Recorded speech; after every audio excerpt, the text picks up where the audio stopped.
Hello बच्चों, आज के इस वीडियो में हम टाइप्स ऑफ लॉगरिथम यानी कि लघुगणक के प्रकार का अध्ययन करेंगे।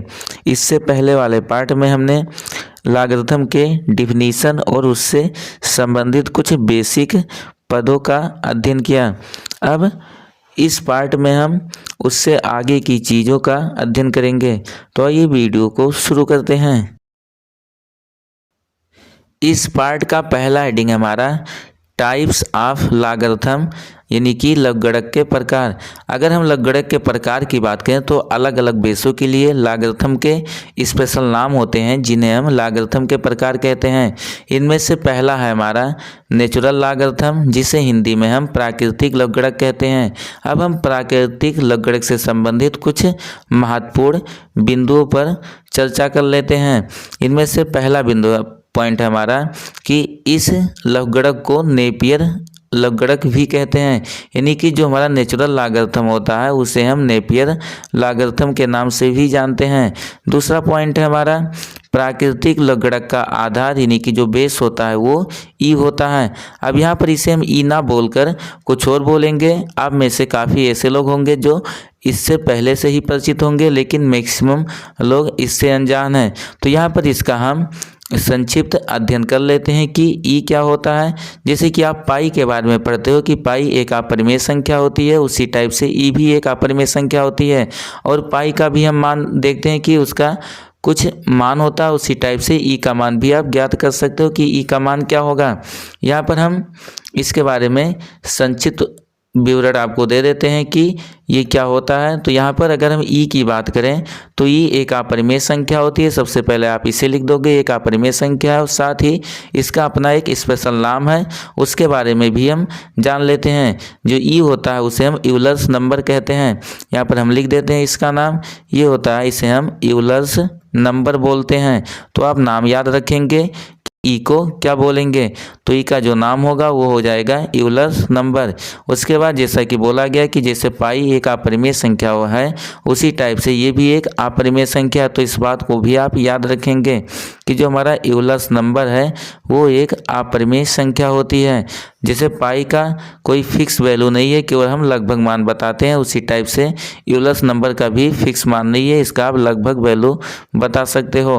अब अगर आप इसका वैल्यू ज्ञात करना चाहते हो तो हम इसको यहाँ पर कैसे ज्ञात करेंगे उसको हम बता देते हैं। यहाँ पर हम हेडिंग लिख देते हैं कि ई के मान की गणना, ई के मान की गणना। अब यहाँ पर ई के मान की गणना करने के लिए हमें एक प्रसार की ज़रूरत होगी, यानी कि एक सूत्र की ज़रूरत होगी। उसके बारे में यहाँ पर आपको हम बता दे रहे हैं। जैसे कि मान लीजिए अगर हमारे पास कोई वास्तविक संख्या x है तो उसके लिए ई के पावर x का जो प्रसार होता है वो होता है यहाँ पर x के पावर 0 बटे फैक्टोरियल 0। अब यहाँ पर आप फैक्टोरियल के बारे में भी नहीं जानते हैं कि फैक्टोरियल क्या होता है, यानी कि इसका वैल्यू हम कैसे निकालते हैं, तो भी इसके बारे में हम बता दे रहे हैं पहले। लेकिन उससे पहले हम इसका प्रसार लिख लेते हैं। पहला ये पद हो गया हमारा x के पावर 0 बटे फैक्टोरियल 0। उसके बाद फिर अगला पद होगा x के पावर 1 बटे फैक्टोरियल 1 हो जाएगा। फिर अगर हम अगले पद को लिखें तो ऐसे घात एक एक बढ़ता जाएगा, यानी कि अब क्या हो जाएगा x2 बाई फैक्टोरियल 2, और जो भी घात में होगा वही हर में फैक्टोरियल के रूप में होगा। तो ये हो गया x2 बाई फैक्टोरियल 2। फिर अगले पद की अगर हम बात करें तो ये अगला पद हो जाएगा हमारा x3 बाई फैक्टोरियल 3। फिर अगर हम अगला पद लिखें तो फिर हो जाएगा ये x4 बाई फैक्टोरियल 4। इसी टाइप से घात एक एक बढ़ता जाएगा और उसके बाद जो भी घात में होगा वही हर में उसके फैक्टोरियल के रूप में हो जाएगा। ये इसका प्रसार होता है। इसको अगर थोड़ा आप सॉल्व करना चाहो तो यहाँ पर सॉल्व भी कर सकते हो। जैसे x के पावर 0 है, इसका वैल्यू हमें मालूम है कि किसी भी वास्तविक संख्या के पावर में अगर 0 है तो उसका मान 1 होता है। हाँ, एक बात और यहाँ पर अभी हम जैसा कहीं बोले आपसे कि फैक्टोरियल जो होता है उसके बारे में यहाँ पर आपको हम थोड़ा बहुत बता देते हैं कि फैक्टोरियल का वैल्यू कैसे हम यहाँ पर फाइंड करेंगे। तो अगर हम फैक्टोरियल की बात करें तो यहाँ पर चाहे आप हेडिंग लिख देंगे यहाँ पर कि फैक्टोरियल, यहाँ पर इसके बारे में हम देख रहे हैं तो यहाँ पर हेडिंग लिख देते हैं कि फैक्टोरियल। और फैक्टोरियल जो होता है उसका हिंदी नाम क्रम गुणित है। तो यहाँ पर हिंदी नाम भी हम लिख देते हैं कि इसका हिंदी नाम होगा क्रम गुणित, आप दोनों नाम याद रखेंगे। अंग्रेजी में इसको हम फैक्टोरियल कहते हैं और हिंदी में क्रम गुणित कहते हैं। अब जैसे कि यहाँ पर हमें बहुत विस्तार में तो इससे कोई मतलब नहीं है, यहाँ पर केवल हम यहाँ पर आपको इसका परिचय दे रहे हैं कि इसका मान आखिर में हम कैसे निकालेंगे। तो अगर हम क्रम गुणित की बात करें, इसके वैल्यू निकालने की बात करें, तो जैसे मान लीजिए कि हमें फैक्टोरियल 5 का वैल्यू निकालना है, तो जो फैक्टोरियल 5 का वैल्यू होता है, पहले यहाँ पर जो भी संख्या होगी उसको हम लिख देंगे। उसके बाद इससे छोटी एक एक घटाते हुए संख्या को हम गुणा, मतलब एक एक घटाते जाएंगे और उसका गुणा करते हुए लिखते जाएंगे जब तक कि हमें 1 ना प्राप्त हो जाए। यहाँ पर नाम आप देख ही रहे हो, क्रम गुणित लिखा है, यानी कि क्रम से गुणा। तो 5 हो गया, उसके बाद 5 में से 1 घटाएंगे तो 4 मिल जाएगा, उसका गुणा कर देंगे, फिर 1 घटा देंगे, 3 हो गया, फिर 1 घटाएंगे 2, और उसके बाद फिर 1 घटाएंगे तो 1 हो जाएगा। यानी कि जब तक हमें 1 नहीं प्राप्त हो जाता तब तक इनको हम एक एक घटाते जाएंगे और उसके बाद उसका गुणा करते जाएंगे। इसी टाइप से मान लीजिए कि अगर हमें फैक्टोरियल 4 का वैल्यू लिखना है तो ये हो जाएगा हमारा, पहले हम 4 लिख देंगे, उसके बाद 1 कम करते हैं अगर 4 में से तो 3 प्राप्त होगा, फिर 1 कम करेंगे तो 2, और फिर 1 कम करेंगे तो 1 प्राप्त होगा, फिर गुणा करके हम लिख देते हैं। आप कुछ बातों को और यहाँ पे ध्यान देंगे, जैसे कि हमारा फैक्टोरियल 0 होता है, फैक्टोरियल 0 का मान 1 होता है। यहाँ पर अभी यहाँ पर हमें जब कभी विस्तार में हम इसके बारे में भी एक वीडियो बना देंगे, लेकिन अभी इसके बारे में हम ये से संक्षिप्त में देख लेते हैं कि फैक्टोरियल 0 इसका मान भी 1 होगा। उसके बाद अगर हम फैक्टोरियल 1 की बात करें तो फैक्टोरियल 1 का मान भी 1 होता है। जो फैक्टोरियल होता है ये धनात्मक वास्तविक संख्याओं के लिए होता है। तो यहाँ पर आप ये ध्यान देंगे कि जैसे फैक्टोरियल 5 हो गया, फैक्टोरियल 4 हो गया, फैक्टोरियल 0 का मान 1 होगा, फैक्टोरियल 1 का मान भी 1 होता है। इन दोनों बिंदुओं को आप ध्यान रखेंगे कि फैक्टोरियल 0 और उसके बाद फैक्टोरियल 1 दोनों का मान 1 ही होता है। अब यहाँ पर इसके अगर हम वैल्यू निकालें तो यहाँ से आसानी से आप इसका वैल्यू फाइंड कर सकते हो। x के पावर 0 इसका मान 1 हो गया, और उसके बाद फैक्टोरियल 0 इसका मान भी 1 होगा, तो 1/1 यहाँ से हमें 1 प्राप्त हो जाएगा। उसके बाद अगले पद की अगर हम बात करें तो यहाँ पर x के पावर 1 है, इसका मतलब केवल x बचा, और फैक्टोरियल 1 का मान भी 1 होता है। तो फैक्टोरियल 1 का मान 1 होगा, हर में 1 होगा तो उससे मान पर कोई प्रभाव तो पड़ेगा नहीं, इसलिए केवल हम यहाँ पर x लिख देते हैं। फिर अगले पद की अगर बात करें तो अगला पद हमारा हो जाएगा x²। उसके बाद फैक्टोरियल 2 है, और फैक्टोरियल 2 का अगर हम वैल्यू निकालेंगे तो 2 गुणे 1 यानी कि ये 2 मिल जाएगा हमको। फिर अगले पद की अगर बात करें तो अगला पद है हमारा यहाँ पर x³ और उसके बाद बटे फैक्टोरियल 3। फैक्टोरियल 3 का वैल्यू निकालें तो 3 गुणे 2 और गुणे 1 होगा, यानी कि हमें 6 प्राप्त हो जाएगा। फिर अगला पद अगर हम लिखें तो अगला पद हो जाएगा हमारा फैक्टोरियल x4 और बटे फैक्टोरियल 4 है। फैक्टोरियल 4 का मान अभी यहाँ पर आप लिखे हो कि 4 गुणे 3 गुणे 2 गुणे 1, इनका गुणा करेंगे तो 4 तिया 12 और 12 दूना 24, यानी कि x4/24 हो जाएगा। फिर इसी टाइप से आप आगे के पदों को भी लिख सकते हैं। अब यहाँ पर ये e के पावर x का ये प्रसारित रूप है, इसे आप ध्यान रखेंगे। इसी फार्मूले की सहायता से हम ई का वैल्यू फाइंड करेंगे। अब मान लीजिए इसे ई का वैल्यू हमें फाइंड करना है, तो यहाँ पर जैसे आप देख रहे हो कि यहाँ पर पावर में कुछ नहीं लिखा है, तो इसका मतलब 1 हम मानते हैं। अब यहाँ पर अगर पावर 1 हो जाए तो यहाँ पर आसानी से केवल हम इसके जगह पर ई लिख सकते हैं। तो यहाँ पर लिख देंगे हम, यहाँ पर एक लाइन लिख देते हैं कि x बराबर 1 के लिए, यानी कि जब x बराबर हम 1 मान लेते हैं तो यहाँ पर इसका वैल्यू क्या होगा, लिख देंगे x बराबर 1 के लिए या x बराबर 1 रखने पर एक लाइन आप जरूर लिख देंगे कि जहाँ जहाँ पर x है उसके जगह पर 1 हम रख देते हैं। अब अगर हम दोनों साइड में ये वैल्यू प्रयोग करेंगे तो उसके मान पर कोई प्रभाव नहीं पड़ेगा, इसलिए यहाँ पर हम इसका जब मान रखेंगे तो ये हो जाएगा हमारा e के पावर x के जगह पर 1 रख देंगे। उसके बाद बराबर है, बराबर हो गया, फिर 1 प्लस x इसके जगह पर फिर 1 हो जाएगा, और उसके बाद प्लस फिर x² है, यानी कि ये हो जाएगा हमारा 1 का स्क्वायर, और x²/2 था तो x² 1 का स्क्वायर/2 हो जाएगा।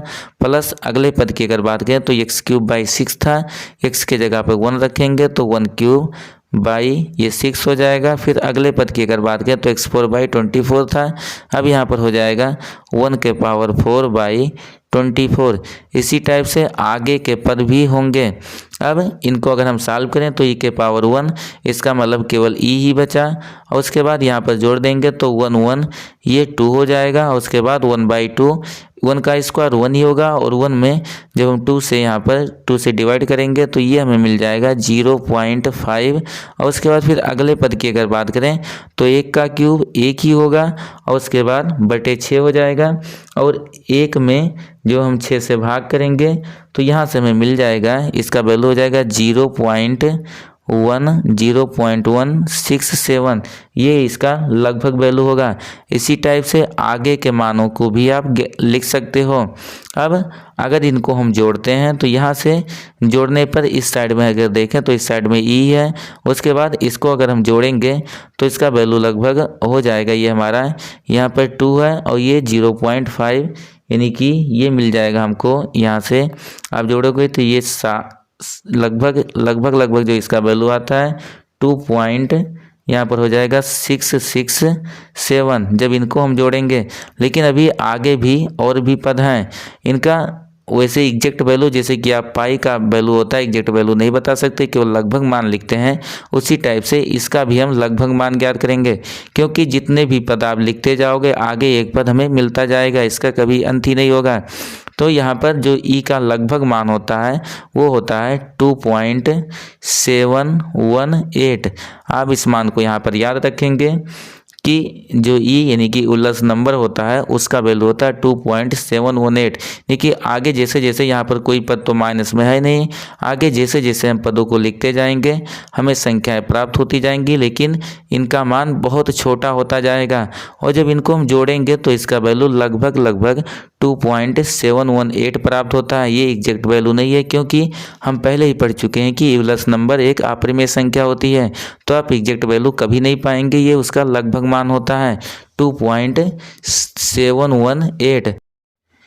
अब आगे हम देख लेते हैं कि नेचुरल लॉगरिथम को किससे निरूपित करेंगे। तो जो नेचुरल लॉगरिथम होता है, हमें मालूम है कि लॉगरिथम केवल धनात्मक वास्तविक संख्याओं के लिए होता है। तो यहाँ पर हम लिख देंगे कि किसी धनात्मक वास्तविक संख्या के लिए, किसी धनात्मक, ये लाइन आप जरूर लिख देंगे यहाँ पर, क्योंकि हमें मालूम ही है कि जो हम लॉगरिथम पढ़ते हैं वो धनात्मक वास्तविक संख्याओं के लिए होता है। तो लिख देंगे किसी धनात्मक वास्तविक संख्या। अब यहाँ पर अगर हम संख्या की बात करें तो यहाँ पर आप कोई अंक ना मानकर यहाँ पर हम कोई अक्षर मान लेते हैं। तो लेते हैं किसी धनात्मक वास्तविक संख्या x के लिए प्राकृतिक लघुगणक, हम प्राकृतिक लघुगणक का सिंबल देख रहे हैं तो यहाँ पे लिख देंगे कि प्राकृतिक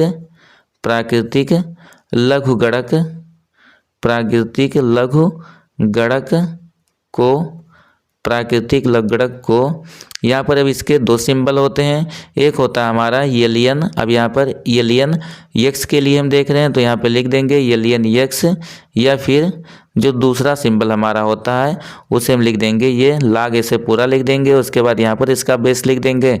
हमें मालूम ही है कि नेचुरल लाग का बेस ई होता है, तो यहाँ पर लाग, उसके बाद बेस ई, और उसके बाद बगल में उसका आर्गुमेंट लिख देते हैं। तो आर्गुमेंट x माने तो यहाँ पर x लिख देंगे। प्राकृतिक लघुगणक को एलियन x या बेसी लाग ऑफ x से व्यक्त करते हैं।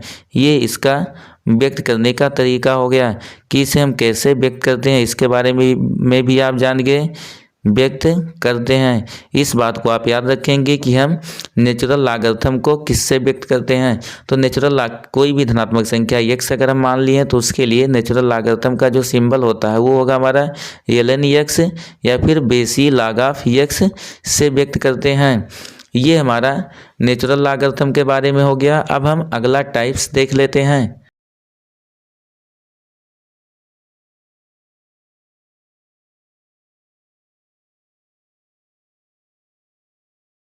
लॉगरिथम का दूसरा प्रकार है हमारा कॉमन लॉगरिथम, जिसे हिंदी में हम साधारण लघुगणक कहते हैं।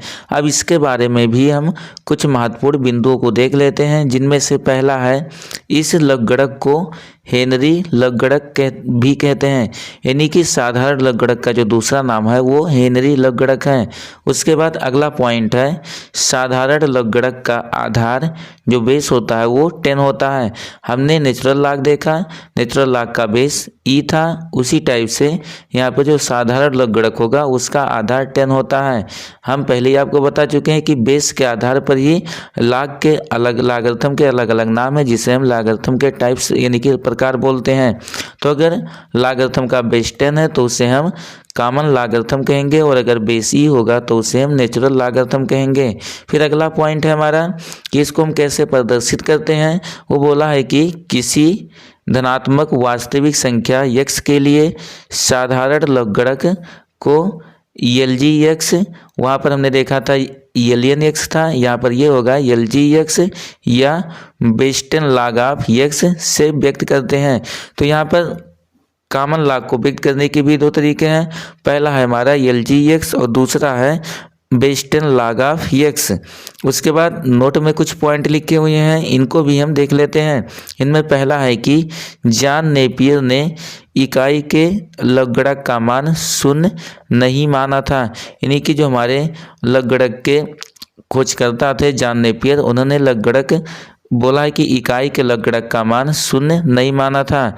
उसके बाद में 1856 ईस्वी में स्विट्जरलैंड के जुस्टबुर्गी ने इकाई के लकगड़क को 0 माना, और बाद में क्या हुआ कि एक दूसरे गणितज्ञ आए जिनका नाम जुस्टबुर्गी था, उन्होंने इकाई के लकगड़क को 0 माना। इसलिए लकगड़क के आविष्कारक नेपियर तथा बुर्गी दोनों को माना जाता है।